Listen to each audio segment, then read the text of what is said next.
Hey, Paula Williams with ABCI. Happy Wins Wednesday. The question of the month is, what's up with Twitter? We've been hearing variations of this question in our office hours all month.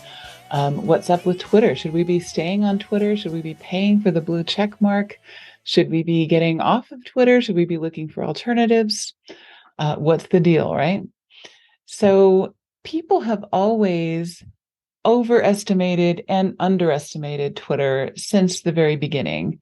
So when Twitter started, it was trivial and silly, and nobody took it seriously, at least in the aviation industry. Then a few journalists started using it and realized how easy it is to find information quickly or how to ask a question quickly and get an answer. It found utility in some areas of the industry. Then in 2020, it became really political and toxic, with lots of vitriol on both sides of that election. And now nobody's really sure what's going on, even the people that still work there. It's really easy to get political or get emotional about these kinds of decisions, especially given Elon Musk's talent for staying in the news, right? So our philosophy is that any social media is nothing but a container.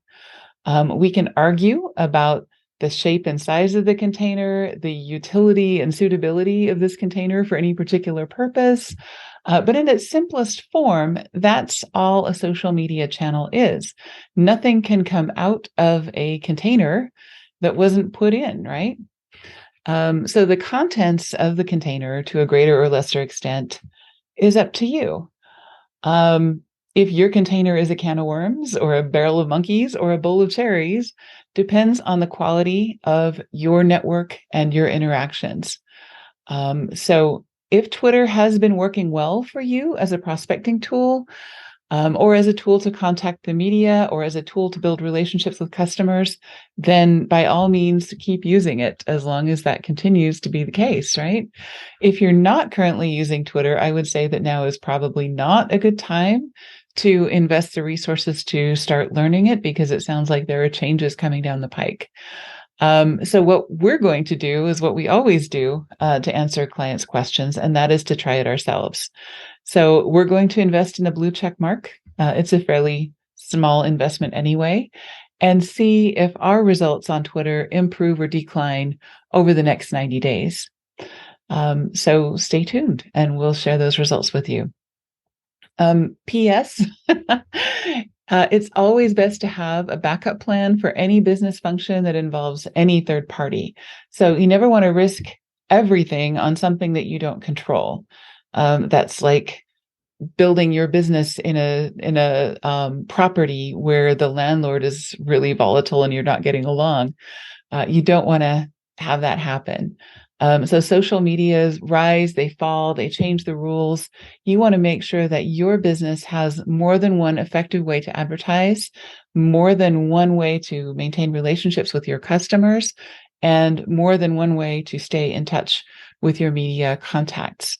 So that being said, no reason to jump off of Twitter. But I would say if you're not already in it, let's wait till the dust settles and see what happens. And we'll be sharing our results over the next 90 days and see where we end up. So let's turn the question around. What has been your experience with Twitter? Has it worked for you, not worked for you? Have you found it frustrating? Have you found it great? Do you think it will improve or get worse? What are your thoughts? We'd love to hear in the comments what you think about Twitter. Talk to you soon. You can fly high.